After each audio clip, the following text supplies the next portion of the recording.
તો દોસ્તો આજે આપણે વાત કરીશું કે આઈફોન શા માટે લેવો જોઈએ ને આઈફોન કેટલો ઉપયોગી છે આપણા માટે.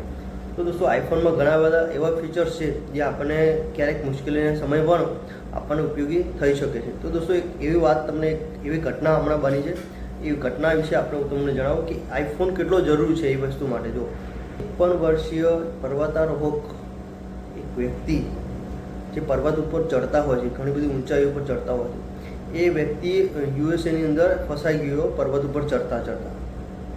તો એટલી બધી ઊંચાઈ ઉપર કોઈ નેટવર્ક ન મળ્યું એમને, તે એમને એમના ફોન દ્વારા એટલે કે આઈફોન એમની જોડે હતો. તો આઈફોનની અંદર એક ફીચર્સ આવે છે SOS કરીને. એ SOSથી એમને સેટેલાઇટની મદદથી એમના પરિવારને એક સંદેશો મોકલ્યો અને પરિવારે નજીકના એમના પોલીસ સ્ટેશન પર જાણ કરી અને રેસ્ક્યુ ટીમને લઈ અને એ વ્યક્તિનો જીવ બચાવવામાં આવ્યો. તો દોસ્તો આ ઘણા બધા એવા ફીચર્સ હોય છે કે આપણે આઈફોન આ માટે લેવો જોઈએ. એટલે આઈફોનની અંદર ઘણી બધી વસ્તુ હોય છે કે આપણી સેફટી માટે હોય છે. આવા ફીચર્સ હોય છે જે આપણે સેટેલાઇટની મદદથી પણ કોઈ નેટવર્ક ન હોવા છતાં પણ આપણે કોઈ બીજાને સંદેશો મોકલી શકતા હોય ઇમરજન્સીમાં.